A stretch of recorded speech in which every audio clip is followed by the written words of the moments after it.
By the way, we saw this in Gundam Seed, the second compilation movie. Oh, don't push that with your hands. Yeah, they have gloves, I guess. Hey everybody, welcome back to the Stoneface Reactions. I'm Zeta, this is Lessons, and we are back with another episode of Mobile Suit Gundam. Let's see. It's not that we don't have any comments, it's that we have a comment section filled with spoilers these days. So, I'm obviously not going to talk about spoilers in much the same way that I wish that our audience wouldn't. But, here we are. So, I guess the first thing to do would be the board, maybe? I don't know. So, let's just hop on over there. I thought for a hot second about doing this in the Macross fashion, like remaking the entire board to like what characters are in what show, and then just connecting them together. Like this is the same character from this show to this show. That would be complicated. I don't know. It would be less complicated in the hey, let's look at the board, and then you would just be like, okay, this is this block that we're currently watching. It would be complicated in the remaking the entire board element, though. Yeah. Also, I was up at like up to 5 a.m. and then I woke up at 7 a.m. So didn't really have the mindset to get it done before we recorded today. Either way, fun game. Can you tell what the changes are? Nothing here in the. I mean, based on where your cursor is, you're already wrong. Yeah. No, I mean you were already wrong about what you just said. I mean, no changes in the crew of the. I said you were wrong. I mean, who's new? You zoom in for the audience. I didn't say anybody was new. You said no changes in the crew of the white face, and I'm saying you're wrong. A character portrait doesn't have to move for a change to be made. Has to be either dead. What's different with the lines? Or added. Or lines can also get removed. Which lines would be removed? What happened in the last 2 episodes? Amuro left. So, what change to the board would represent that? I mean, you're talking about the Amuro from lines. I don't think there's really that's much always of a been change. there. Yeah. Not Harrow, right? I very specifically said a line being removed.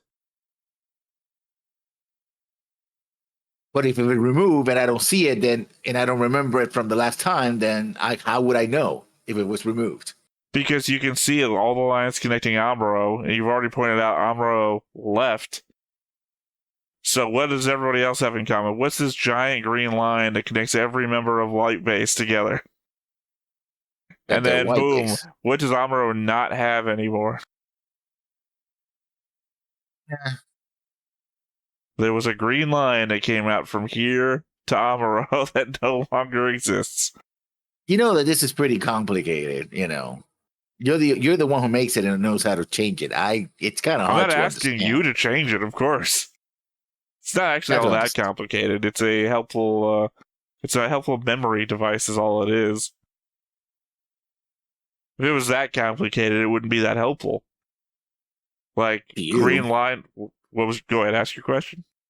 To you, it's helpful to you because you're the one making the changes. But since I'm not the one making the changes... Well, that's why we go over it.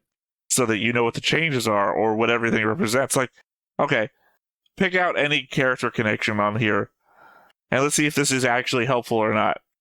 Because if it doesn't even help me, like, obviously I remember what I did this week. But for example, you still have a white line to Bright Noah from Amuro. And Fra, and Kai. Well, let's see. For one thing, that white line connects Bright, Frau, Kai. Well, because, let's see, Kai got punched in the face and hasn't improved that relationship at any point. Let's see, Amuro is currently a deserter, almost worthy of being shot, according to both Kai and Bright and Sayla. Oh, look, that line also connects to Sayla. So, yeah, this is actually pretty helpful to me. It's not antagonistic in the red line sort of way. It's just a we don't know how to deal with Amuro sort of way. Typically, these lines are also based on histories. Because, the other one being... Oh, God, I know I added somebody here. I'm looking at Amuro being connected to Ramba, but that's only because they recently fought. There is oh, sorry, now I remember. Cassilia and McQueeve. They That's have true, a but red line heading over here now. Because following it back... Oh, Amuro. Amuro literally got into a combat with them last episode. Mm-hmm. Yeah.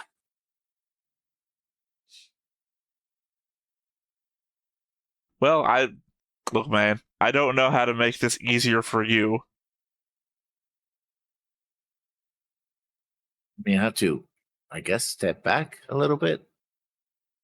Well, that's what I'm saying. Well, I'm saying I don't know how to make this an easier read in general. The concept of the concept board. Now that you explain what it is, I know what it is, but... Well, that's why we have the key up here, too. I have to add text to that, obviously. I don't think it has purple. Purple is obviously romance. But there's... Well, yeah, there's purple, but we saw that between Ramba Ral and...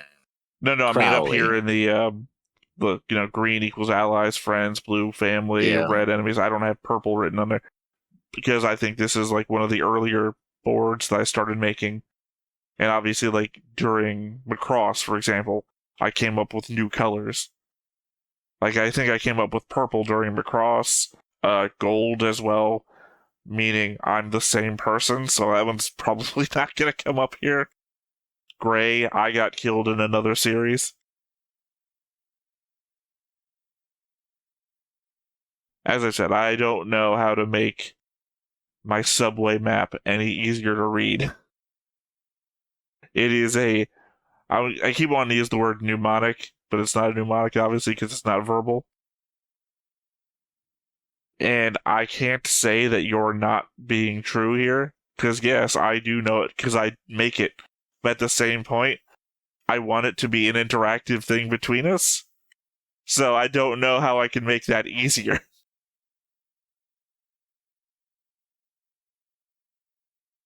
Because otherwise, I don't want it to be like the teacher up at the lectern pointing at the graph. If you look here, you'll notice that these two characters... I mean, really, aside from Amuro, I don't think anything must have changed. I mean, there was a whole mind thing, and there's some questions between Queeve and Cassilia and their relationship with everyone else. But you put a white line between Cassilia and Degwing. So there's that. Well, because we have the question of what's going on back in Origin. But there's also a hint that Cassilia is doing her own thing on Earth. Like, specifically, if you remember, Cassilia shows up behind Degwin's throne during Origin. Yeah. And says, I'm going to do everything that you need done. But then she has like the very same conversation with Giran in his hidden control chamber. I don't even know where the fuck that is. Yeah. So that's why they both have white lines. He's basically said the same thing to both of them. This is what I mean. And this is obviously where your point comes across. This helps me, one, but to your point, because I made it. So I instantly remember, what that white line means without any context. But I'm thinking, no. Is that... Never mind. I was going to say something, but no. I mean, I'm not a mind reader, so I don't know what you were thinking. No, because it would be spoiler territory. That's why I remember like, aha, I can't say that because we haven't got there yet. Yeah, no, this is obviously very time-based, the board. Temporal. It's a very temporal board. That would also be a benefit if I was trying to do it in the Macross format, is that I could put the blocks into years or whatever. Because each show, after we get outside of the 1 year war, the boxes would be years. These would just be giant. Obviously, you've seen that I've tried different formats, Yes, like I that we're think doing this with one should. Legends. This, if you're gonna use the format for, you could just title it 0079 too, because there's more to UC. I mean, there's a lot more. Well, yeah, to no, I UC. know. Yeah.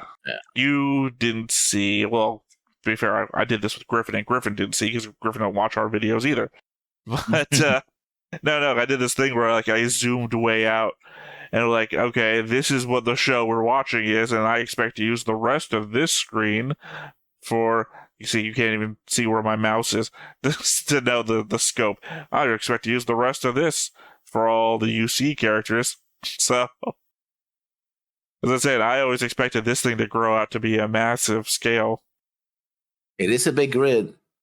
Well, I mean, zoom out like infinitely. I just meant, unlike Macross, where each box is a show, I was just gonna do the whole freaking Universal Century, the whole, all the space in one go. Yeah. Yeah, that's a tall order right there. I mean, what else was I doing? Was I curing cancer? Obviously not. Okay. That was a cell phone. I didn't lead myself into there, but I realized where I was going. Yeah. So aside from that, I don't think there's any major changes in the last episode. No, so. that's what I said. You get Amuro connected to Caecilia and McQueeve, which, by the way, heard that in English, and that's not how they say it. But also disconnecting Amuro from the white base. It's the element of Amuro is connected by a lot of lines, so I'm not moving him physically. So yeah, I get that. There was an element of confusion I know that Griff had when he first saw the board back when it was just an origin, thinking that there was like temporal based, like people moving right, left to right or something.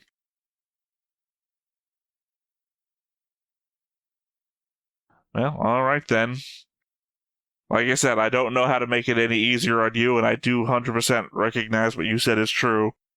It's easier on me because I made it, but I'm not a edutainer, let's say. Yeah. Well, because that's the main focus of edutainment is the ease of access to the person. Also, the interest level is raised when it's entertainment-wise versus if it's just education, so I don't know. Yeah. I'll have to figure it out. I'm working on improving stuff. Obviously, I'm not going to Legends of Galactic Heroes this. That's a format that only works for that show.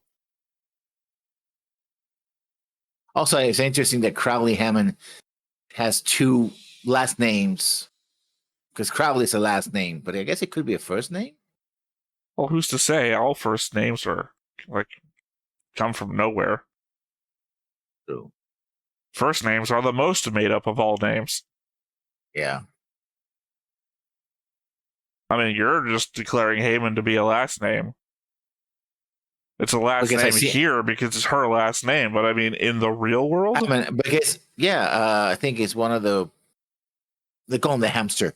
He used to be one of the three guys, the younger and shorter guy from the British duo that does sports cards commentary. They have their own show now on Amazon. They used to be on the BBC. Richard? Anyway, Richard Hammond, yeah. I don't even know what the fuck you're talking about, but I knew you're like British, and I'm like, oh, I do know a Hammond. I think he's the guy who got kicked off of QI for a bit for having said something on Top Gear. Was that it? No, it wasn't him from the older presenter, which I don't remember his name. This was also a while ago, so yeah, basically BBC was forced to cancel the show Top Gear because there was problems with one of the hosts. And left the other two hosts, like I said, well, we're going to leave two. So Top Gear fell apart. And then they went to Amazon, and now they have the same show on Amazon, right? So they pop up from time to time, but I haven't watched it since. Like, whatever. Guy's a prick anyway. So that's right. I know that Hammond is a. There it is. Sorry, something fell on the ground. I don't want to step on it anyway. So there you go. So I don't know, you were saying something when you head ducked, and obviously your microphone is one directional, so it did not understand a word you said after. Yeah, no, there's something something fell from my desk, and I didn't want to step on it. So yeah, I picked it up. That would be this would be like stepping on a Lego, which is not good. No, I know, I got it. Sorry, I'm just also dealing with the fact that you're going max headroom every so often. Oh, yeah, the okay. Our famous internet connection has been appearing, but not vocally, just visually. So you have been looking around doing all this every so often, and then you're just like doing a full-on rock concert, like.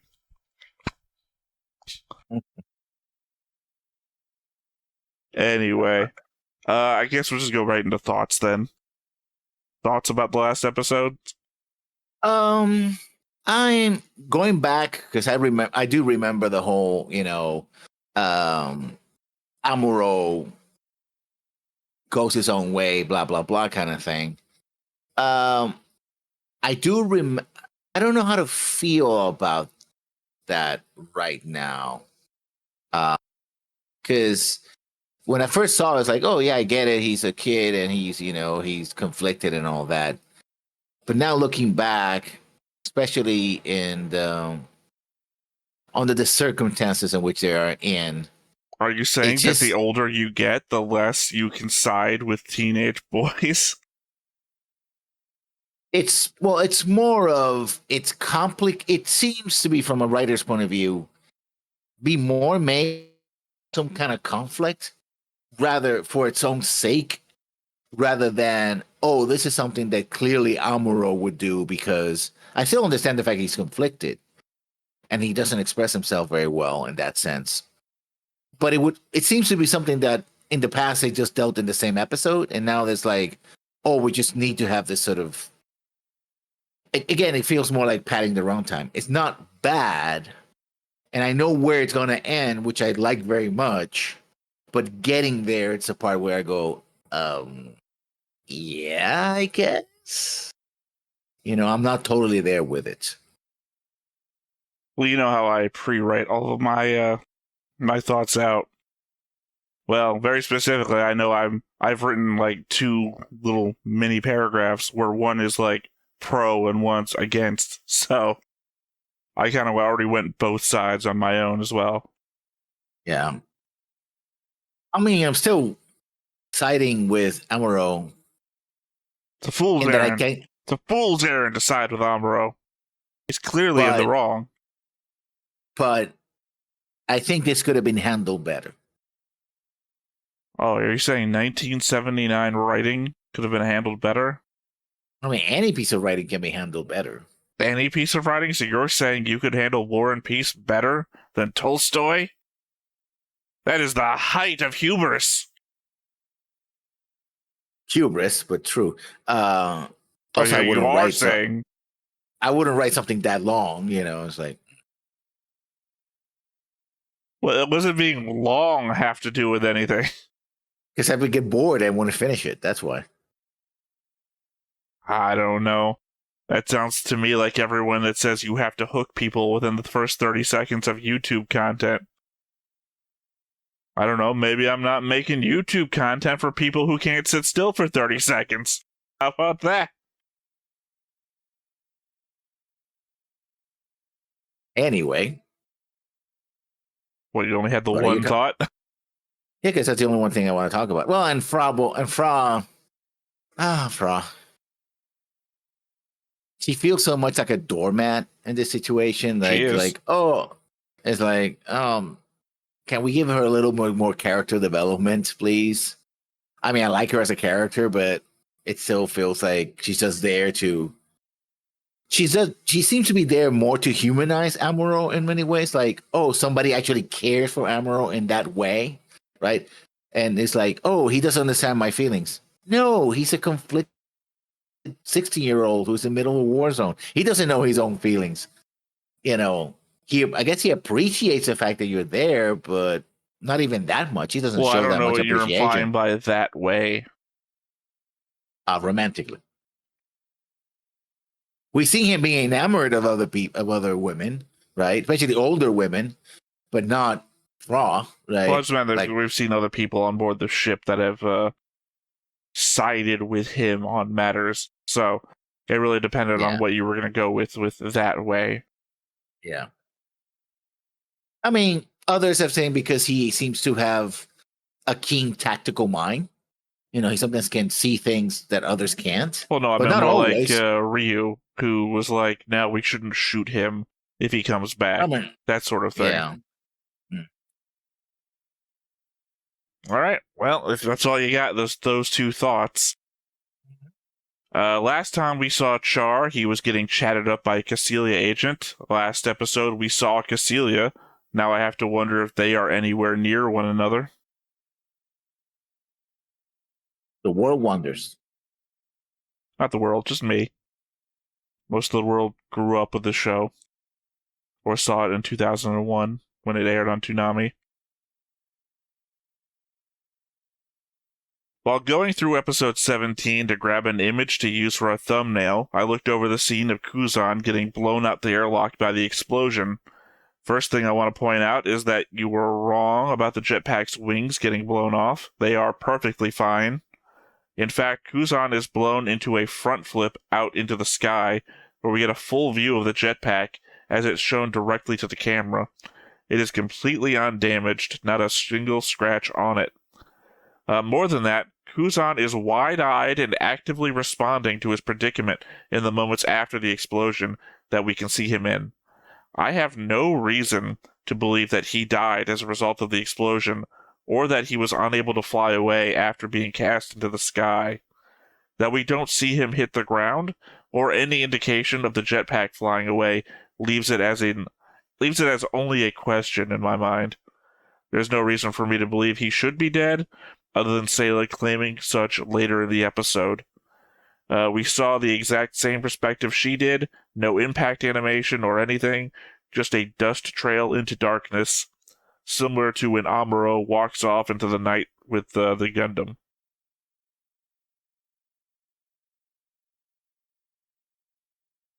Oh, okay. Yeah, okay. Well, just thought you'd have an argument or something. I could be wrong, and I was wrong, so there you go. I mean, you were wrong about the wings. Again, Sayla indicates that he's dead, but there's literally no evidence. They didn't animate an impact, so... I mean, my take that Sayla was right is because I thought the wings had been broken, but she wasn't so. Well, like I said, I was just clipping through trying to find a screenshot, and I do think it's one of them that I used was him being, into the explosion. Yeah. Ramba explicitly states that Haemon and him are a couple, rather than the show just expressing it visually. It's taken this long, but now they are connected by a purple love line on the board. Something else that you missed. I mean, they were clearly a couple in origin, so I thought that, Disagree. Only to a matter of argument. Ramba says a couple of things that makes me think that he may have been gay. Really? Yeah.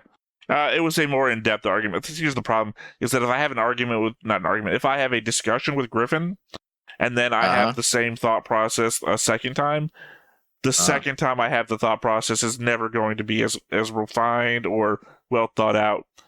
It's something I always come across, if I have, when I used to walk to work, I'd have, cool ideas for, games and whatnot, and I get to work and try to write them down on, receipt paper or something. And by the time I get back home again, it's it's all gone. It's not the same. It's not as whatever I was thinking before. So I think I brought it up before, the concept of gay Ramba, based on the evidence from the show, because there's something very specific he says, and then it's not about how he acts or anything. Something. It's literally something he says that made me think that. I didn't catch it, apparently. Yeah, and I don't remember it offhand now because we're distant from it, and I had that longer discussion with Griffin. So I guess go back to Origin, if not you, specifically you, the viewer, if you want my thoughts on it. But I thought it was debatable back then. Obviously, not debatable now. I mean, he could be bi. I mean, he could be. But I mean, at this point, at the point that you have a significant other, unless you make it a plot point that he's bi and that he's going to have open relationships or something, it doesn't really matter. Because this is also just kind of one of those, it's in that line of show that once you've established a relationship, we're probably going to go that way. Mm-hmm. At some level, despite all of Amuro's emotional and mental sacrifices to pilot the Gundam, Bright isn't super wrong with his desire to replace Amuro. Amuro isn't a trained pilot and is actively making the argument against his status as a soldier. He is also insubordinate, disobeying orders he is given. Originally, trained mobile suit pilots were supposed to operate the Gundam. Assumedly, it wouldn't be impossible to think that new pilots could be trained, especially since we know Matilda has been taking Gundam computer data with her back to the whatever base she comes from, each time she rendezvous with them. Now, I'm not advocating for getting rid of Amuro completely. What is Amuro good at? He's studied the technical specs of the Gundam more than anyone alive.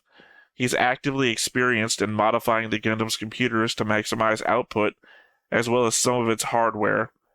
Amuro ought to be brought in as a Gundam engineer to keep the Gundam operating at its best outside of the fighting himself, while a trained soldier is put into the Gundam. I mean, he does have experience in combat more than anyone else on the Gundam. Sorry, you went into frozen mode, so I wasn't expecting you. I thought you were in deep thought for a second. No, what I said was that he has also a lot of combat experience as well. Now, the argument was made during, I think, the early parts of Mobile Suit Gundam itself, that we couldn't bring somebody new in because Amuro's already experienced. And it's like, yeah, he's as experienced as someone we could bring in and teach. Again, Amuro is literally the best mechanic we have for the Gundam right now. You could make the same argument of we shouldn't be risking the only person who can upgrade and, enhance the Gundam by throwing them out into combat. That's true. When we have met the guy who was supposed to pilot the Gundam, but gets killed in episode 1. I mean, I would say that you will want to build up your stable of pilots beyond just Amuro, because if Amuro dies, then you lose everything. Probably if Amuro dies, also probably the Gundam is going to go up in smoke, but that's... Well, the argument is that Matilda is also taking information from the Gundam back to base with her. So, I believe my previous discussion in earlier episodes was that it should be a back and forth, that she should be bringing Amuro or the Gundam information taken from the field to upgrade its learning computer with active... Or bringing new crew members for the white base as well, because they need more people, clearly. Yeah, I believe that was already a discussion we had too about the Rebel, what Rebel considers the white base crew to be, which is then what Amuro's bringing up here when he says he's not a soldier. I don't know. I think that Amuro's constant fighting about being the pilot, all the very early episodes where he's going through it, we should bring in more pilots. Like when Bright says Ryu could pilot, it's like, yeah, why not? Ryu doesn't read to me to be like the best. Obviously, we saw him get kneed in the cockpit already, but he is a soldier. He signed up for this. He wasn't forced into it like the civilians were. And literally, he could learn to do it on the job, same way Amuro did. And the Gundam has a learning computer in it. At the same time, Amuro could spend all of his free time making the Gundam better. And not freaking the fuck out about everything.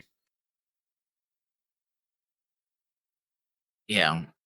I think it's also, and another point that you might bring up, is that Amuro feels possessive about the Gundam, as it now it's going to become part of his identity. Yeah, apparently so, because he's guilty of larceny at this point. Grand larceny, in fact. So it's like, I am the Gundam pilot, right? So that, and for a teenager to find something that defines them. It's, well, even adults go through that, but particularly teenagers, it's a very strong emotional anchor, if you will. Like it or not, he has come to define himself as the Gundam pilot. Right? Problematically for everybody around him. They didn't say that it was a good thing. I just saying that's what happened. Yeah, no. You know, he could still be defined by the Gundam and work on the Gundam as an engineer. Everything he did in Origin, essentially. Yeah. Wait, in Origin, he didn't. He just.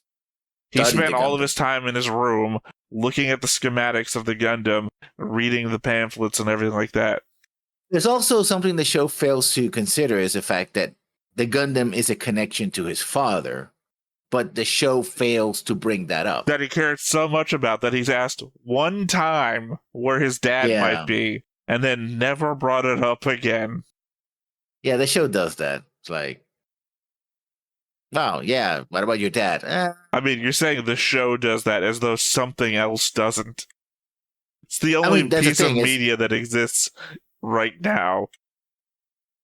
If we were back in 1979 or 1980, this would be it. There wouldn't. I don't know. I don't think any manga for it came out until well later. So I think some light novels, but that was it. But what I mean by that is that's a weakness of the show. The show presents us with it and then just fails to use it. Right? You have Amuro going through all this. Amuro had a whole couple of episodes about his mother, right? But up to this point, except for that one mention, nothing about his father. One of the things that could explain his angst about the Gundam is the fact that it's his connection to his father, right? So I'm trying to remember what that episode was of SDF Macross with the dream sequence. That actually did much better than this. Something. I can't remember what it was called. Yeah. Just of Amuro, having like fever dreams in bed about his dad, trying to come to grips with his dad, because if his dad is dead, then obviously there was not much to do there unless we circle back to Side 7 and see his drifting corpse. So there's that. And also, I think it was in the series where Bright and Tem are talking, and Tem says the following: "Oh, that's my son. If this goes right, if the Gundam works, we won't have children like literally him both fighting." Yeah. It's in Origin and well, I don't know if it's the same conversation. In Origin, him and Bright have the conversation about child soldiers. And they also both look at a picture of Amuro. And then in the very start of this, as he's on his way back to Side 7, they also have a conversation. I don't know. They have a conversation literally back to back at the end of one show and the start of the next one. Yeah. And Bright either has never made the connection, even though they have the last name, right? Ray. Between Amuro and his father. He's never brought Amuro's father up out of this. Like, yeah, I knew your father briefly, and he wanted to end the war, etc. And that's what I just don't think it matters. For. Well, it would. I mean, all the times that Bright wants to, get Amuro to do something, he's never father. It's like, listen, your father built the Gundam in order to end this war. I think it'd be awkward after Amuro already invoked his dad. I mean, Amuro goes, my dad never hit me like this. It's like, well, I'm never bringing your father up again. You made this weird. That's exactly the point I would have brought Amuro's father. It's like, your father built this Gundam so he could end this destructive war and defeat Zeon. If you don't understand that, blah, blah, blah. I mean, that would have been a thing. Yeah, but not even that a teenager. He would have been like, I don't give a shit what my dad did. My dad was never there for me, and we would have gone off a whole different tangent. But I think it would have given us more information of how Amuro thinks, and also the fact that, because one of the things, the problem with Amuro, even though he's certainly more emotional and has more depth than other anime characters that we recently watched. And if you're watching this, no, that probably has already passed, depending on how the schedule goes. Who you're thinking of, then this will appear well before we're ever done with that show. Yeah. That other anime character who was like, I don't talk to anybody, don't say anything, and empty thoughts, empty head, no thoughts, no notes kind of character. Amuro does have them, but we're not. The show writers had things that they could hook on, and that's my criticism. The show writers had things they could hook on at this moment, and they don't even bother bringing them up. Amuro's father, whether he's alive or dead, his role with the Gundam. Why does Amuro identify so strongly with the Gundam? Well, aside from the fact that he's been fighting in it, you can do that. It's just a mention, like, oh, that's a factor too. That would give a little more color, right? Like, oh, okay, he's, among other things, he has to deal with the fact that his father is missing or dead, and also that the father was. Also, if you look at then Origins, went over and tried to make this connection. It's a pre-show postscript that is after the main show, of course, in the modern era. But the fact that the show spent so much time trying to make that connection between the Gundam, Tem, Amuro, and by extension, Rei, not Amuro, and Amuro spending all that time studying it and knowing that this was a secret thing. In fact, he gave his told, we're not going to beat the crap out of you like we're going to beat up the crap out of these other teens because your father is the head of this program, right? Only to go to the main show and go like, yeah, that doesn't actually play. It feels like the writers of Origin were like, yeah, we really have to explain why Amuro has a thing for, this. I know. Let's make sure that people understand Amuro's relationship with his dad and the Gundam. Okay, let's do that, right? But it's kind of after the fact. The fact that they did that in Origins kind of points to the fact that they missed that opportunity in 79. All right. It's interesting to note that the simulations Amuro was running wasn't based on the data collected by the Gundam from their previous fights, but based on the information they got from the Zaku that they captured. Not so much based on what the Zakus have done, but what the Zakus could do. Also, not really doing much to increase its combat effectiveness against the goof. But he does mention that he miscalculated, right? He was making some assumptions, and it turned out that their assumptions were wrong. Well, he says that he increases the Gundam's combat capabilities or combat processing capabilities by 20%. He doesn't say in any way what that actually means. I think it was more like he was upscaling not the goofs. He was in the scene where he is running the simulations on the bridge and talking to Kai. He says that he increases its abilities by 20%. But I thought he was talking about simulating the goof by. No, he says he's simulating the Zaku that they captured. Exactly, not the goof, because he doesn't have data for the goof. That's what Kai asked for. So he basically upends the data that he has from the Zaku by 20%, so that he can, make an approximation of what he believes the goof is capable of. Well, but then when he doesn't mention the goof or anything like that. He says in general, it's like a broad statement. I've increased the Gundam's capability. Kai's not asking him. Kai's just asking what he's doing. Kai didn't even bring up the goof. He just says, I've increased the combat abilities of the Gundam by 20%. Whatever that means. Yeah, like I said, it's a broad statement. Like, he's the best engineer we've got, and he's not telling us shit. I guess Operation V is now defunct. Operation V was initially to find out and retrieve data on the Federation's new weapon program.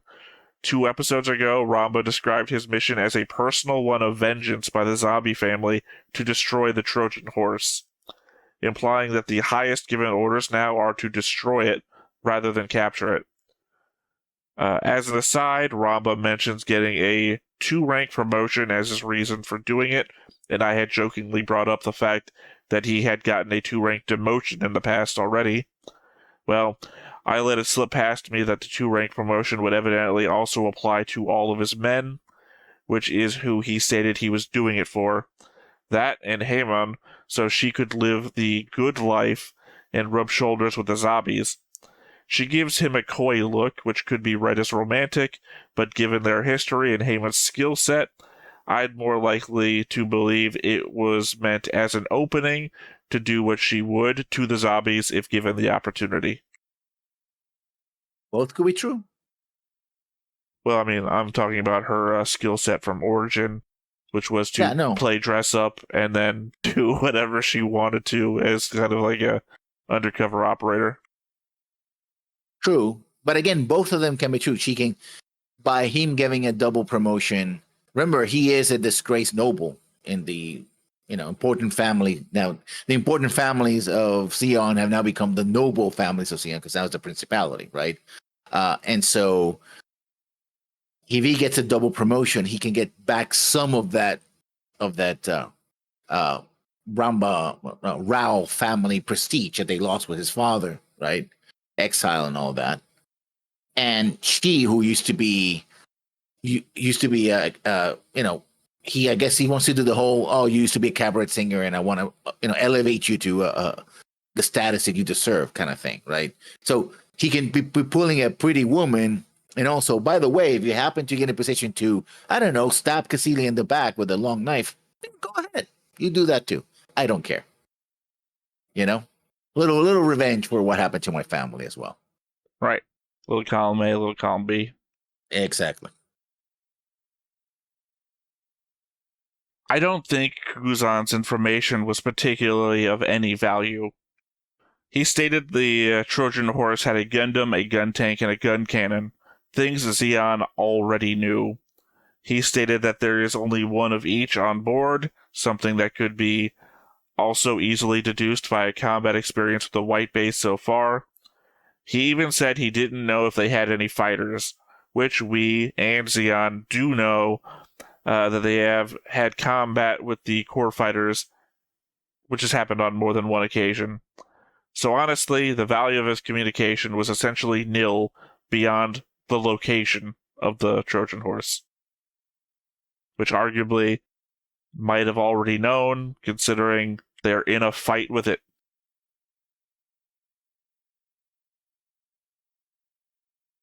Pointless.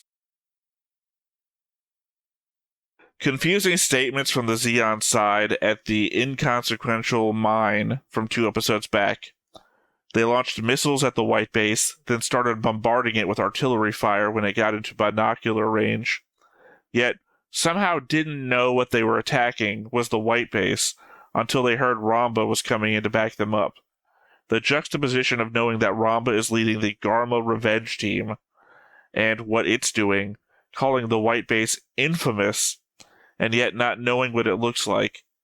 I guess they didn't have to study up on military vehicle silhouettes. It's a whole thing that we haven't experienced this. Even then, especially with Cassilia involved, she's supposed to be the head of intelligence, and therefore this she is should from the know this. No, this is the inconsequential mind. Not 2 episodes back, not 1 episode back. Okay, yeah. Still, yeah. Again, these guys are looking at it through binoculars. They're bombarding it. They're fighting it. They don't know what it looks like. I mean, they're not like sending out a teletype about, hey, this is what the Trojan horse looks like. We named it because of this, It just seems like military silhouettes is a thing that you're supposed to know if you're in a command position. Yeah. And especially such a famous ship should be on the lookout for this particular ship. If you see it, call Cassilia. 1-800-Cassilia will kill you otherwise. Some guys in the back of the room ripping fax machine paper off. Yeah. ASCII of the Trojan horse. Amuro, thinking he knew better than Bright and didn't need to consult him, put Hayato and Kai in danger, forced Ryu to launch in a core fighter rather than being able to deploy in the gun tank when it was requested of him. But the thing that galls me the most is that when he gets in the Gundam and Sayla is the one that contacts him, he asks her if she is allowed to be there, as if he is the only one able to break the rules with impunity. Yeah, his ego is getting the better of him. Didn't you get punished for a thing? For breaking the rules? You're not allowed to be up there while I pilot this gun tank against the rules. By the way, Amuro's solution to the gun cannon having its arm trapped in the Goof's electrical whip was to shoot the gun cannon's hand off, but not shoot the Goof.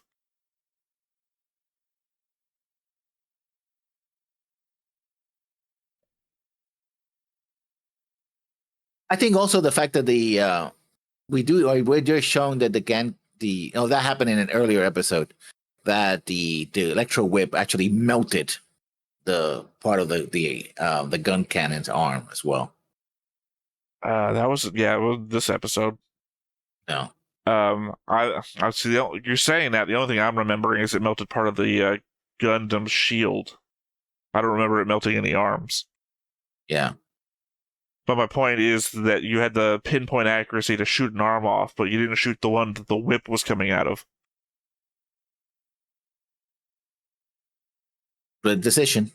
As an aside, it's not that I cannot understand why Amuro is upset at the idea of Bright taking him off the Gundam pilot duty, despite all of his struggle to not have to pilot it before. He turned a corner and is trying his damnedest to make it all work and be successful. It's that milestone of being a screw-up and then applying yourself to be the best you can be and having people treat you like you're still that screw-up. It's more than disheartening to have all your effort thrown back in your face. Just because a thing is sad doesn't make it right, though, as I said before. It certainly doesn't excuse Amuro's larceny either. I think it would have made more sense if Amuro had gone up by himself and not taken the Gundam, right? But well, yeah, then again, it's the difference between Kira Yamato and Amuro. Kira is doing it because he wants to protect his friends, which are on board that ship. So obviously, if Kira was in the same position, he wouldn't take the strike and run away. Because the strike is what's defending his friends, even if it is guiltiest. It's his motivation is to protect the people he cares about. Amuro recognizes that the Gundam is the main thing keeping everybody safe, and fucks off with it. Because he believes he's the best person to do whatever it is that he thinks he can do better than anyone else. Right, but also you have to recognize all your friends are on board that ship, and I don't give a shit anymore, so I'm gonna leave with the Gundam, and actively knowing that I can no longer maintain radio communications with the white base to make sure that they're safe, literally don't give a shit about anybody on board anymore. I mean, you could argue that attacking the mine and everything implies that he still wants to do good for the Earth Federation or whatever. But still, you're abandoning everybody that you know to whatever ends they meet. Yeah. Sans the most important weapon system in the entire Federation. And not even with I'm going to distract them away from, or they're going to follow me. Not even that is put on. Amuro never says, well, if I take the Gundam, then, they'll focus on me and leave the white base alone. It's like, no, white base is also a powerful warship. They want that too as well. Well, they want to destroy it, actually. As we know from the Zeon side, we don't know that from the Federation side. But again, we've never known on the Federation side that they think that they're trying to capture it. At best, they one time ran into Char, who was taking pictures. That was it. Just something I wanted to bring up. When I take my notes, sometimes I'm listening in English, but still reading the same subtitles, so the notes still have the same quality. When Frog goes out to search for Amuro, the kids in the subs talk about Amuro being a VSOP, and that meaning very important person, even though that doesn't abbreviate to that at all. In English, they have a conversation about Amuro attacking White Base with a Gundam because they'd be his enemy if they locked him up. It says Kika and the kids, yeah. Yeah. Well, I'm just saying, it's a very different conversation. Mm. Obviously, because also the conversation about Amuro being a very important person has nothing to do with the scene. And that's in the Japanese. So it's like the Japanese text, which is the text of the show, makes no sense. But then the kids are also worried about Amuro getting angry about him wanting to be arrested for being a deserter and attacking them, which actually makes more sense in context, although kind of out of nowhere. Yeah. And what would the kids think that? I mean, the kids are proven to be pretty smart for their age, but still. Especially Kika, but yeah. I don't know where in context it is in relation to the deserters get shot bridge scene. But I mean, it makes sense. Amuro is a deserter. He is literally... It's the idea of rules don't apply to your friends, which is what we're kind of working on in those scenes. Yeah. You know, how could you do that? Amuro is your friend. And it's like, well, I mean, this is how the military works. Some people gotta get shot to make sure everyone else follows the rules. Those the rules. I didn't make the rules. I don't know. I think Amuro should get shot. Look, if you think about that. Everyone would just be friends with every judge they ever met, if that was the case, right? In the hopes that you wouldn't send your friend to the electric chair, would you? It happens more often than you think. I mean, people still get punished, but not as harshly, or they have cover-ups or stuff like that. So yeah, it happens. Amuro says that nobody understands how he feels about things. And let's be honest here, Amuro is going through that time in his life where hormones are really starting to do a number on him. In the last month or so, I'm pretty sure he's gone through just about every emotion you can think of when in relation to himself or others and the Gundam. No one could understand how he feels. But as I said before, that doesn't change what the right decisions are that others need to make. Yeah. I think the show kind of acknowledges that a little bit. Like, they're going to have to still deal with the fact that they don't have the Gundam, right? I meant more so from the perspective, well, that comment was more so from the perspective, you could take literally a second Amuro, right? And a second Gundam and put them in the same positions. Hormones are wrecking that boy over. He's going through like something like puberty. So odds are two exact kids of the same thought process and everything would not even understand each other. Yeah. It's just I don't what think it is. Amuro doesn't even understand himself. That's the issue.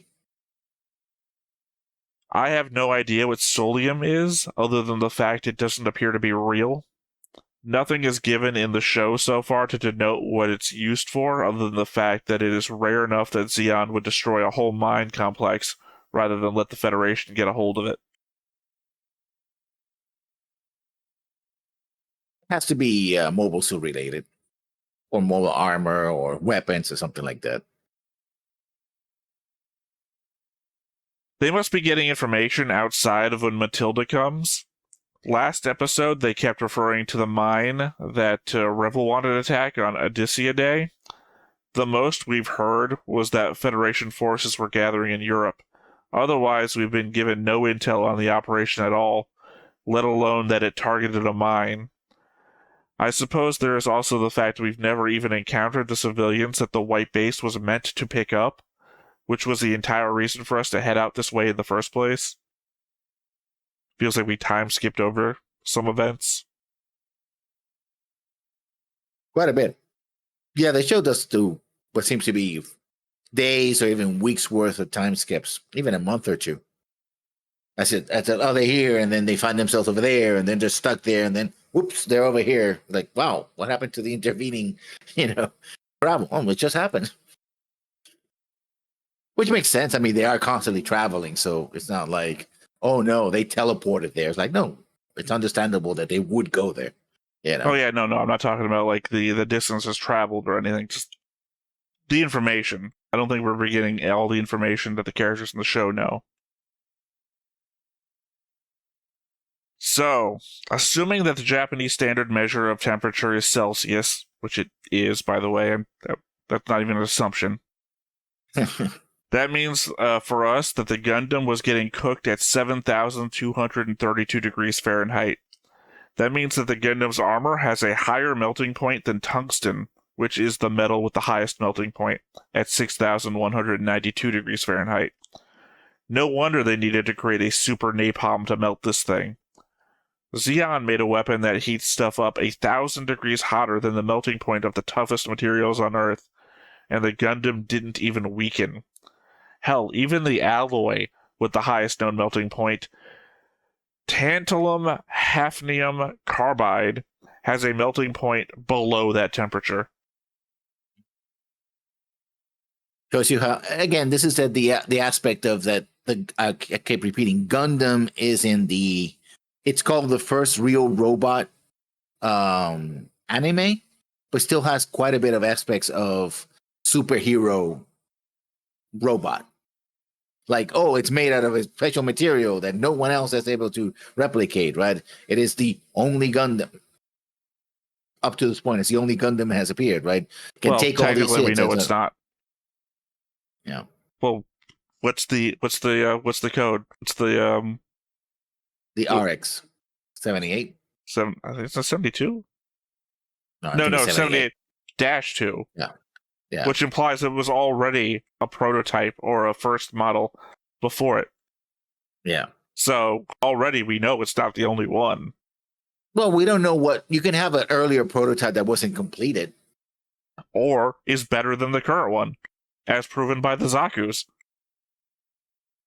I mean, the Goof proof's better than the Zaku's. No, the Goof is a singular model. I don't have a note here for it. It's not a singular model. But my point was don't have a note here for it, but literally Ramba says, if I only had 3 Goofs, implying that he thinks 3 Goofs equals gun cannon, gun tank, Gundam. Or, yeah, we but my actual point was the fact that the Zaku 1, we know, is better than the Zaku 2, because the Zaku 2 is mass production, whereas the Zaku 1 is too amazing to mass produce. Expensive, really. Well, we've seen it in combat. It ripped through Iron Cavalry. All right, final thought here. So not only did Amuro attacking the Zeon mine have the side effect of possibly increasing the defenses of all Zeon bases in the area ahead of Odyssey Day, but Caecilia also mentioned speeding up deployment of all Zeon prototype mobile suits. So, Amuro has already tilted the scales against future Federation action with a single act in the middle of his desertion. It's Odessa. What did I say? Something else. Did I say Odysseia? Yeah. I've been saying Odessa, so I don't know. This is the first time I fucked up. So there is another thing that I've been thinking about, and it is Odysseia. But I don't know where that comes from. But I didn't write that down, so I might just a stray thought came into my head. Yeah. It's also I've written C at the end of the word here, but as I already mentioned, I was up till like 5 a.m. doing shit. So yeah, it's 2 S's. Odessa. Oh no, I here's the problem: is I've deleted all my notes has been going, so all I have is the last one, and here this one I read is Odessea. No, it's ODSSSA because it's a place. As I said, I've said it multiple times in our note section here, and this is the first time you've had to correct me. So clearly, I've just typoed this one and then said it phonetically. Either way, it's all of my thoughts. You've only had the 2. You came in. That's it. Yeah, I mean, again, I do think that after what essentially boils down to Amuro's extended temper tantrum, things are going to get interesting. But we have to get there, so we'll see what happens. Oh, yeah, cool. It's one of those, after 4 seasons, the show starts getting good.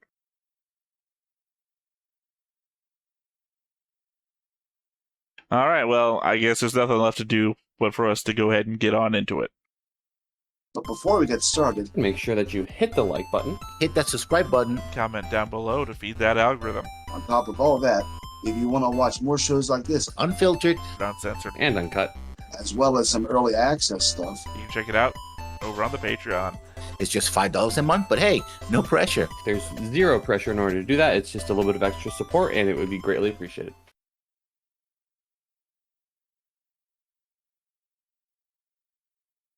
Also just an element of post editing. Let me double check that audio track is Japanese. Yep, I did that a while ago. Again, not that it matters because I don't record the audio on this. Something I'll have to figure out when I try to do the live stream for Mushoku Tensei. Little background stuff that's not going to make any sense because this video will be released long after I do that stream. But it's been forever since I've live streamed anything, and I've never live streamed audio from something I was doing. Oh, okay. Or not never. Back in when I was playing video games, but that was even before I was recording tabletop stuff. It is the element of I have a hard time listening and talking at the same time. So I think I would put it in through the headset Uh-huh. and listen through the headset and then have that be a source on the thing. I don't know. I'll figure it out. Because the whole point of doing it on Twitch is the fact that I could think if I don't do a VOD, I could have it all streaming through Twitch, the show and everything, Oh. instead of having a timer up and doing it on YouTube, like I watch other people do.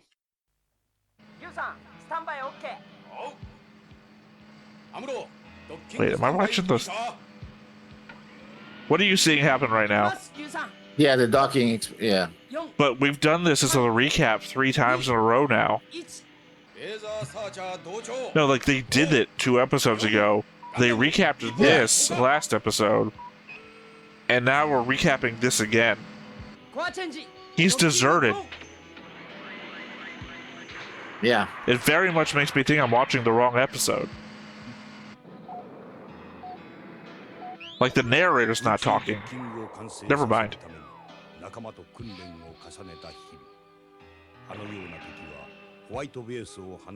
Oh, the narrator calls it deserting too. Imagine that. Yeah.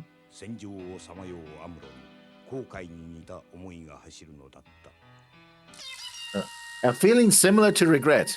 Not regret, something kind of like regret. I'm feeling kind of hungry, but not really. Something like hungry. Well, to be fair, if you're feeling something like hunger but not hunger, that's worrisome. Yeah. I think that's where cannibalism starts.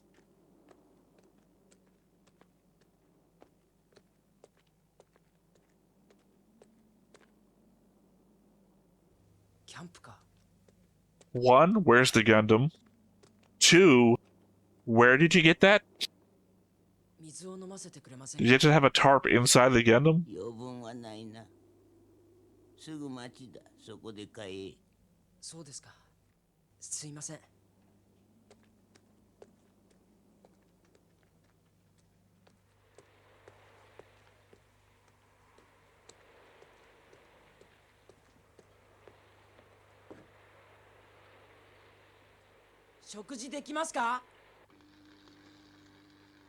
No. Boom.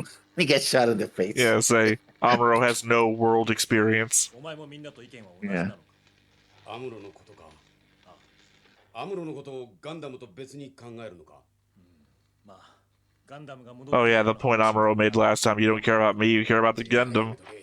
その時のアムロ次第だ。 A little bit, yeah.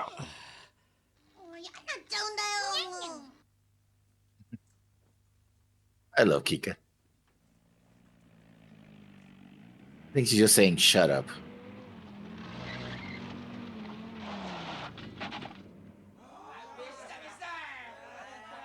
Uh-oh, Amuro, time to do a blind backwards over the under the above gunshot.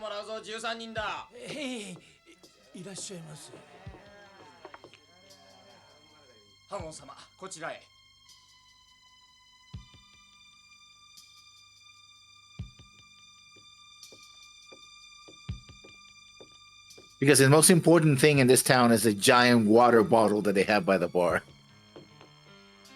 To be fair, the most important thing in this town is probably water, yes. Yeah. ランバラル隊長。親父、まずはうまい。 That's his name. I mean, despite the fact that we're in the middle of Asia, You'd think we're in the middle of the Sahara Desert or something. I mean, I there's guess technically it'd deserts be in the other Gobi, places, right? Yeah. That would be China, yeah. And then you have Persia. Oh wait, are we in Central Asia or are we in Eastern Asia? Because if it's Eastern Asia, we could be in the Gobi. Oh, wait. But if you're Central Asia, there's deserts in India. There's deserts in Persia. Yeah, so, but I think we would have passed a mountain round. We've skipped over so much landmarks. Depending if they went north of India, then they wouldn't have gone over the mountains. Not the.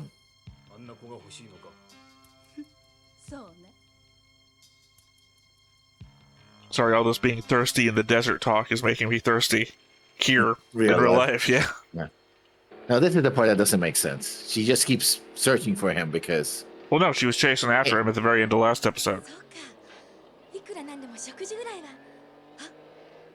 At most, before she was tracking the footsteps of the Gundam, so actually just figuring out where he went on foot would be the harder part. なんていうか、ご好意は嬉しいんですけど、僕にはいただけません。なぜ？あなたに物を恵んでもらう理由がありませんので。ハモン、一本やられたな、この小僧に。君のことを私が気に入ったからなんだけど、理由にならないかしら？そんな。小僧、ハモンに気に入られるなぞ、よほどのことだぞ。まったくだ、遠慮したら罰が当たる。あやかりたいくらいだよ、坊主。男冥利に尽きるってもんだぞ。僕、小じきじゃ Said most men throughout human 言 history. ったぞ、小僧。それだけはっきり物を言うとはな。ハモンだけのおごりじゃない。わしからもおごらせてもらうよ。なら食っていけるだろう。そんなんじゃ。隊長、怪しい奴を捕まえました。スパイか。は、孤独心の女が。なんだ、子供じゃないか。Bravo!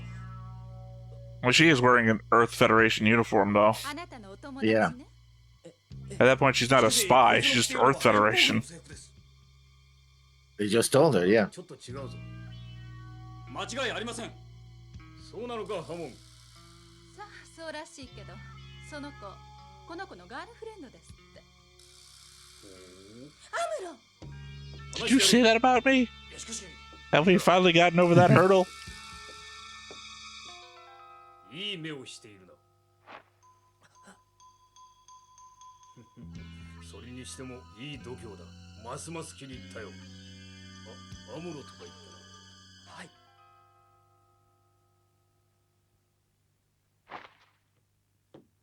しかし戦場であったら Yeah, I know. When he looked down at first, I was like, okay. Oh, no, I was more laughing. It was like, he's in a room full of 13 armed soldiers. It's like, okay, this is a move he was ready to make. Also, I guess he could have just pulled it under his shoulder and fired backwards without looking. おい、あ、後をつけろゼイガン。この近くにいる連邦軍となるは木馬。 If they don't show this guy's face, I don't have to put him on the board. Never mind. Yeah. どうしたのよ？僕のことならほっといてくれって言ったろ。みんながあなたのことをいつまでも心配していると思ったら大間違いよ。お前こそジオンの連中に捕まったりして。じゃああんたは何よ？アムロ。 About to have the most epic shootout you've ever seen. Now I'm going to steal your dune buggy and leave you stranded. No, never mind. Okay. He can be an asshole, but I don't think he's that much of an asshole. I think he is. I mean, he's leaving her there? Yeah. No, I it's don't think it's he a did. lot different than leaving them defenseless without the main weapon in their arsenal. I mean, he is dressed like a hobbit, but still. Oh, you could do a lot of green screen work with this. 早く帰んないと日射病になる。 This and the Rankin and Bass Hobbit. 一人ならどうだって生きていけるさ。強情ね。後悔なんかするもんか。 Said everyone who ever regretted anything. Now to lead them back to the white base.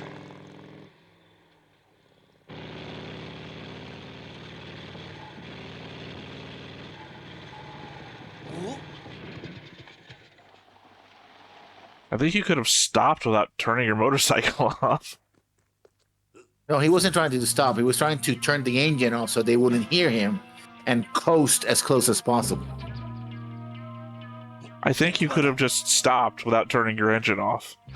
No, he still wanted to turn the engine off because he didn't want them to hear him. No. Leave it going, turn it around so you have a quick escape with your engine already turned on. Still but he doesn't sneak want up. them to. They don't want to hear the engine. That's the He's thing. exactly as far away as he was. Is the engine still running? Is it not running? Oh, he actually moved quite a bit in front. No, that's what I'm saying. Leave the motorcycle. You just don't understand what the fuck I'm saying. 同じソドンの町であったわ。ほ、アムロのやつ、ジオンに知らせたんだぜ。ホワイトベースのことをよ。カイ、いい加減にしないか。 That is always the 我々を追って worst. いる部隊が目の前にいるんだぞ。 He's one syllable away from Typhoon.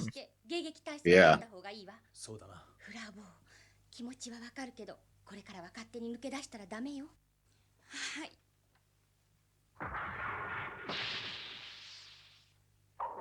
That's for you, buddy. 調子はいい。ステッチ、そっちはどうだ。は、良好であります。あなたご無事で。うん、お前たちは5キロ前進して待っていてくれ。これで無線を使うのは一時中止する。はい。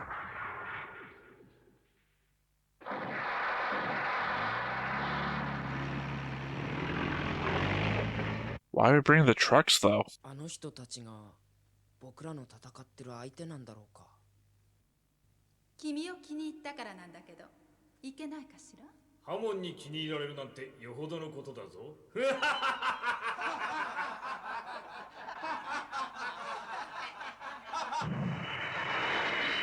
Okay, whatever the hell that was about.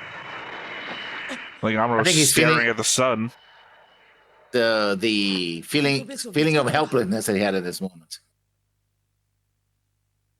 フラウボがつけられたんだ。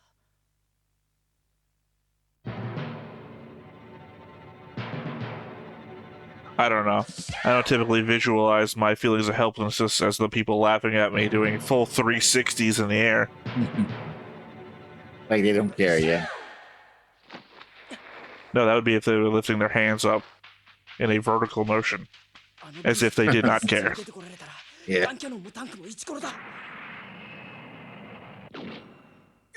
Well, it looks like they fixed its hand at least.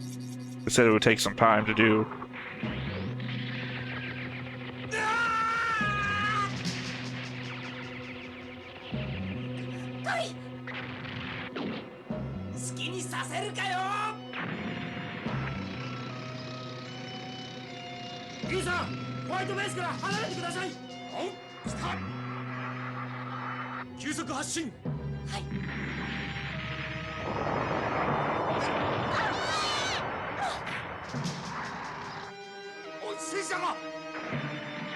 That's a gun tank. 敵のモビルスーツは2機らしい。これ以上ホワイトベースに近づけるな。はい。スイッチ、俺が取り出す。その間にタンクをやれ。お、はい。なるたい。 Serve as the bait so I can do it, yeah. Unfortunately, Stitch, they've given you a face. They didn't give you a face before, that's why he wasn't on the board.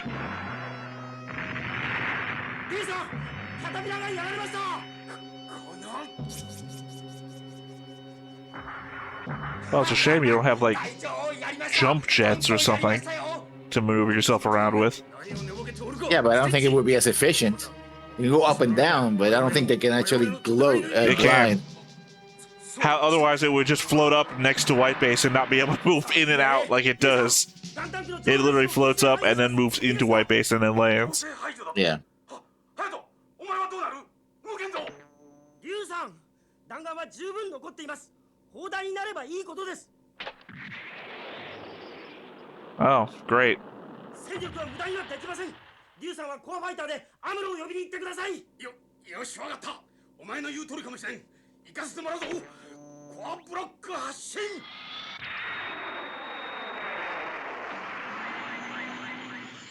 ハヤト、気をつけてな。カイ、ハヤトとホワイトベースを頼む。 It's fine. Hayato knows jujitsu. It's the one thing we know about him. That and his tactics are the best on the board ship. グフとザクはどこに行ったんだ。ハヤト、お前そこから出た方が死なないで済むぞ。何言ってんです。動けなくなったって弾丸があるんだ。やります。へいへい、ご立派でござんすね。あの上かな、敵は。I guess we're no longer concerned about the enemy picking up our radio signals. Oh, they're already there, so. Right, just hear this whole conversation. Meanwhile, elsewhere. ここでビームライフルを使ったらグフと戦うとき。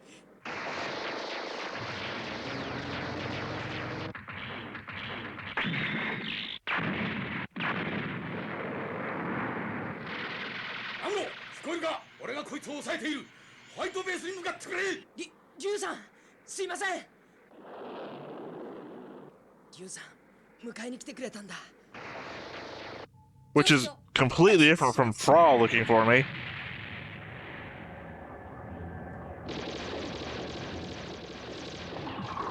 いいぞ、真後ろからミサイルぶっ込みや、いくら木馬だって。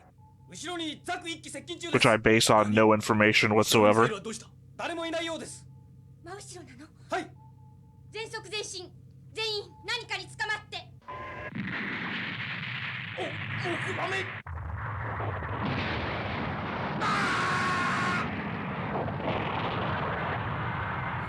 うかつなやつは。I don't know how to think about that. こいつ。 Oh, he got nothing too close. Well, we've never, not really. He was quite a ways away. We've never actually seen how, 外からグフを狙い撃ちできませんか？ big, Far the red. yeah, how the jets work. Yeah. グフを振り落と Oh, す it's a smart strategy. Either way, using your exhaust to destroy somebody. I just don't think it makes much sense.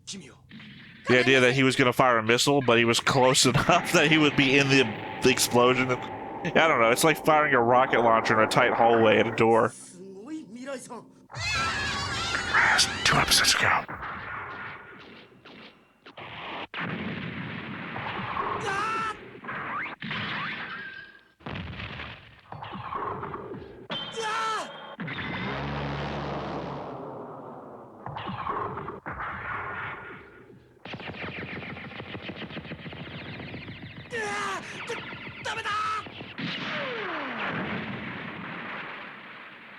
This time around, he hit the whip. I was saying, yet last time blew its arm off.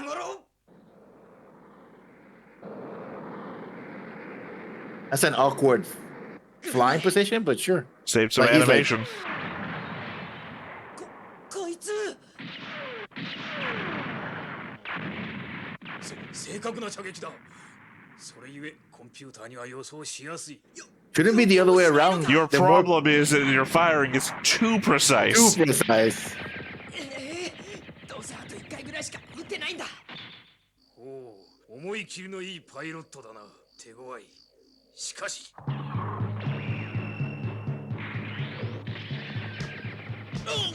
すごいパワーだ。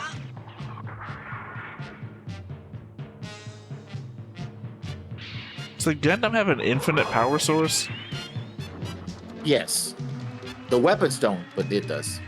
Well, I was just thinking, back when we fought the Adzim, the Gundam was using 98% of its power to keep itself cooled on the inside. 何？ Uh-oh, look out. Gundam Wing is transforming. この。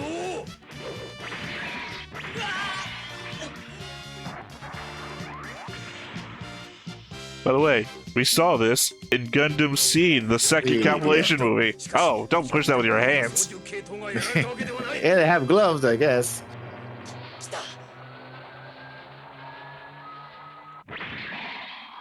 I was going to say, that's how they killed Nicole. やっぱり。お前はさっきの坊やか。アムロとか言ったな。そうか。僕らを助けたのはホワイトベースを見つけるためだったのか。まさかな。時代が変わったようだな。坊やみたいなのがパイロットとはな。 Not really, it was this way 7 months ago. Yeah, but he didn't know that. No, that Tem said that. Tim says, I hear there's children fighting on the front lines. He said it 7 months ago, so... 見事だな。しかし小僧、自分の力で勝ったのではないぞ。そのモビルスーツの性能のおかげだということを忘れるな。 Ramba, I think you should also remember the conservation of momentum, because you're about to become haste. 待て。Guess he landed well.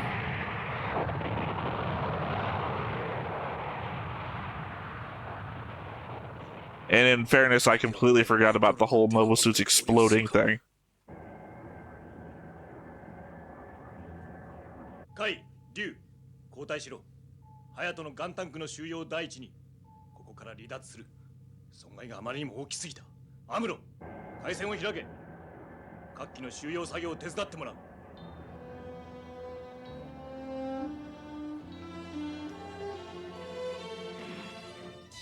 どんな理由があろうとチームワークを乱した罪は罪だ。 For some reason, I thought the perspective was backwards, like he had locked them up. I was like, what the fuck is going on? ブライトさん、どうせランバラルが攻めてくれば、僕がガンダムを動かさなければ。アムロ、ジュウさん、なぜ俺がお前を呼びに行ったと思う？僕がいなければ戦えない。うのぼれるなよ。ガンダムさえ God, you think we suck. その辺をよく考えんだな。 Not all of us are as bad at the Gundam as Sayla is. ジュウさん、カイさん、リュウさん。徹夜で修理をしなければな。あのギャロップとかいうのも手傷は負ったらしいが、また来るぞ。ああ、あれでいいのかな。 I mean, they did lose their only goof that we're aware of. 話をすればわかるんだ。出してください。こんなところに入れることないでしょ。 And another Saku that got fried. Yeah, that's probably the one that had repaired that recently came back. 話を僕にだって言いたいことあるんだ。バカなアムロ。テレビモニターで聞こえてるはずです。答えてください。セイラさん、セイラさん。 God, he's like manic.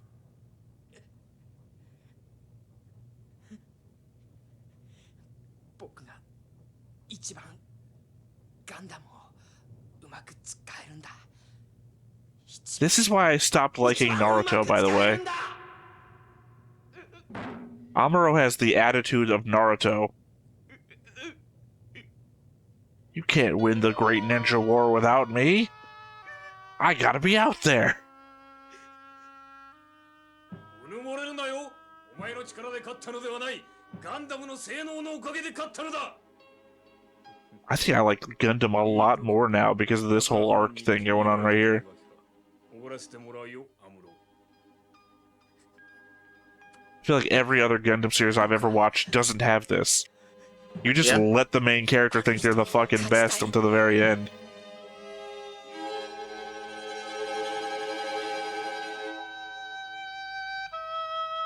Sorry, is Amuro becoming a murderer? No, it's a sort of Gambata thing. Like, I have to do it. I have to. Yeah, no, it's the same thought process that got him motivated when he heard Char was out there before, right? Yeah. I want to beat this guy. Yeah, hold on. ついにホワイトベースに敵が乗り込む。少年たちは恐怖の中、抵抗をする。重心は焼け、ガンダムはギャロップを撃破する。 Yeah, we are saving Spoilers. that animation. はあまりにも大きく、アムロたちを傷つける。機動戦士ガンダム。 次回、死闘ホワイトベース。君は生き延びることができるか。 They translate that to hand-to-hand combat, but I think it means assault on white base. That's the actual Japanese. Oh. I think.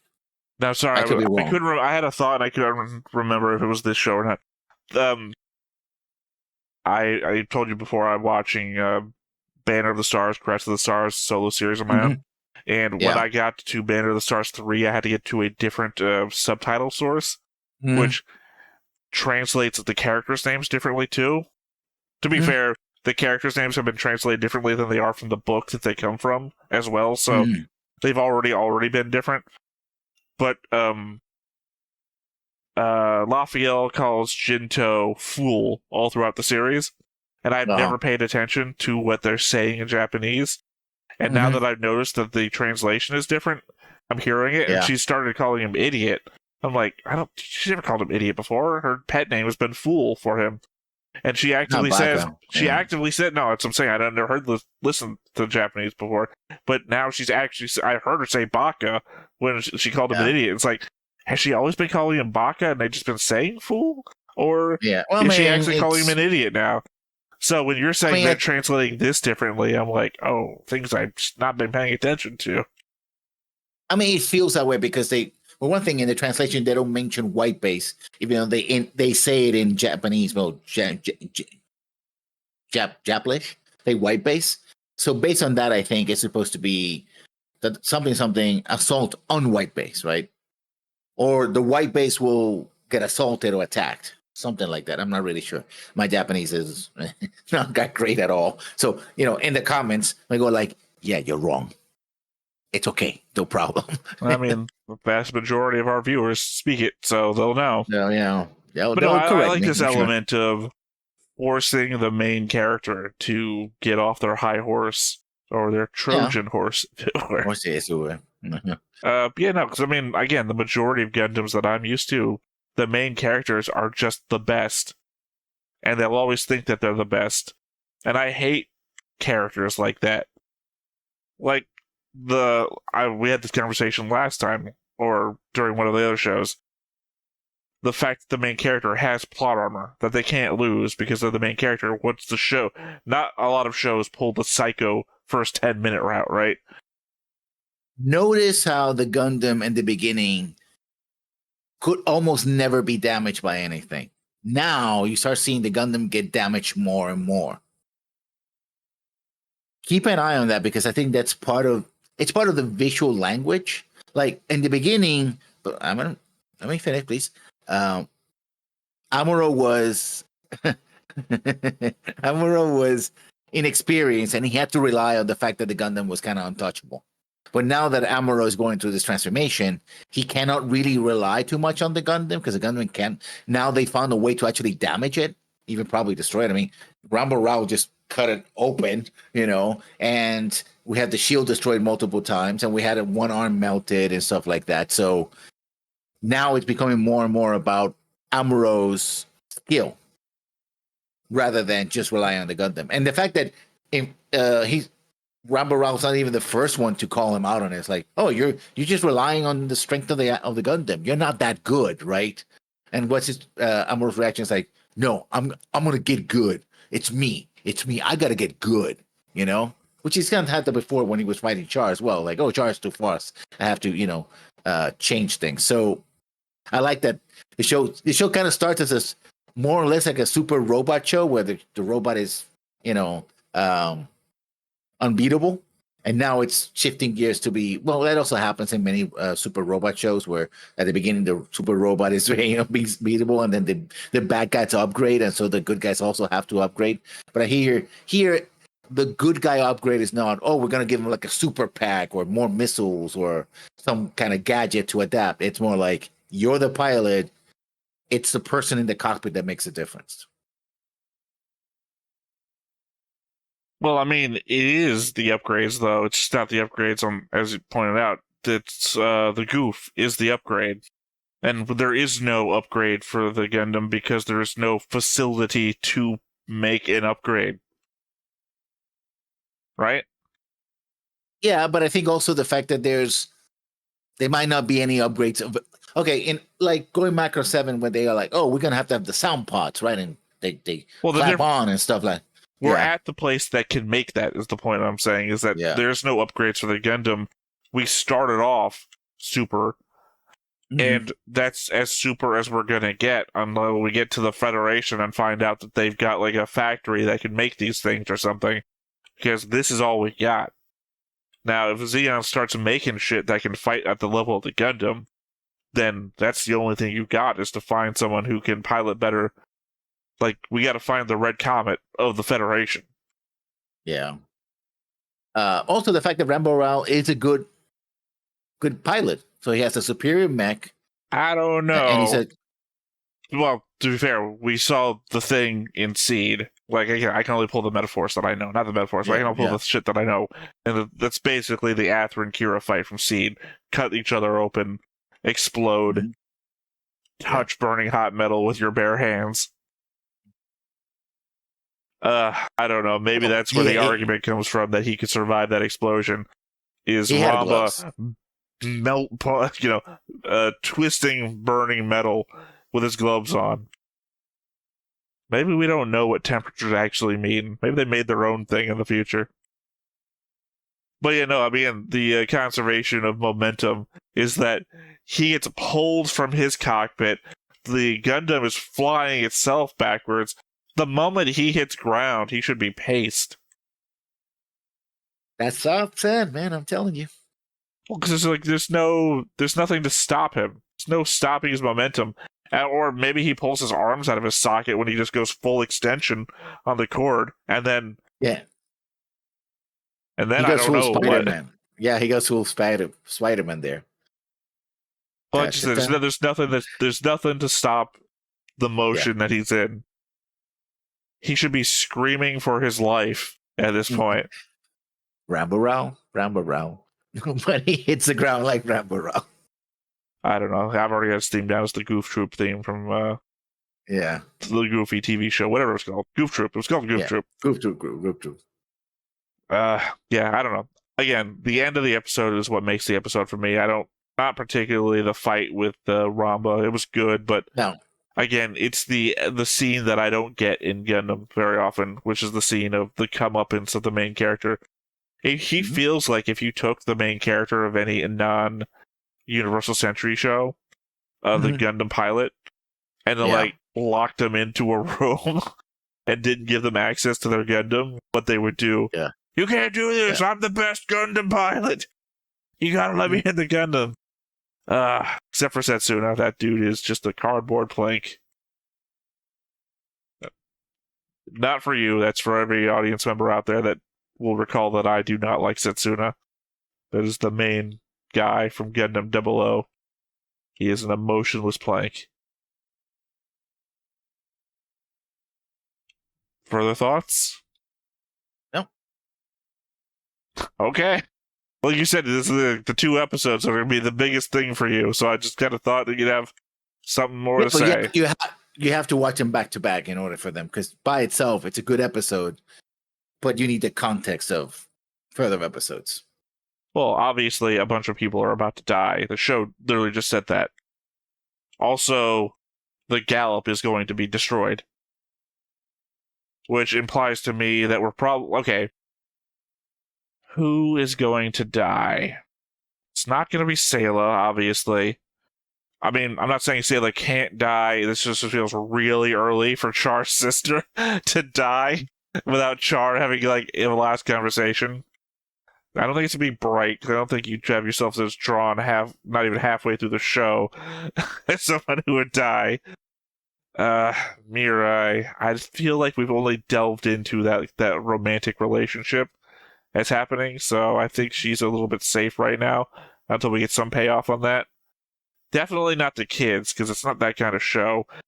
We're trying to sell toys here, and those are our point of view characters, so they're probably never going to die. Not until they grow older, so they may show up in a later show, and that's when they're going to be available to die, when they've gotten to, teenage Amuro years. Imagine, his name is Kika? Yeah.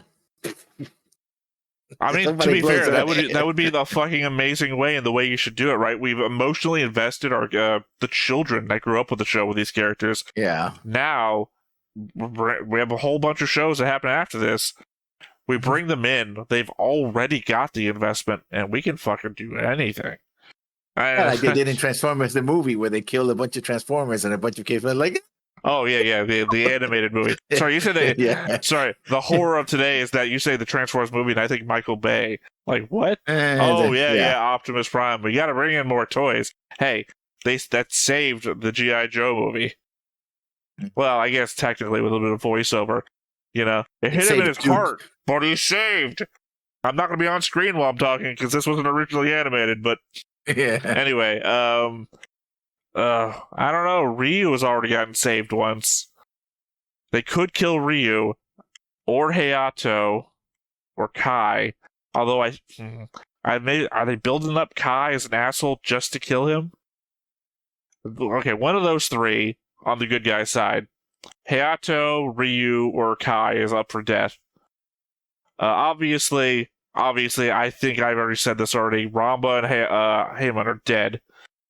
I mean, if you're killing the Gallop, then this has got to be just the seed moment. So, those two died in Seed. These two got to die here. I think that's the ruining thing for me. The transitory property of those two shows. In which case, I'm not going to say who I think survives from that, because that's a spoiler to you from Seed. So, I think there's survivors over there, only for reasons. Okay, so I'm thinking 3 deaths. 3 deaths next episode. Obviously not asking for confirmation, because we're about to get into it. Who do I think? Ryu was the oldest one of the bunch, so I'm going to go with Ryu. Ryu, Heyman, and Ramba are going to be my deaths. Because I think you don't kill Hayato. He's still just a boy. Same thing for Kai. It's got to be an older death. Same reason why we don't kill the kids. We got to let them grow up. They got to grow up to do something.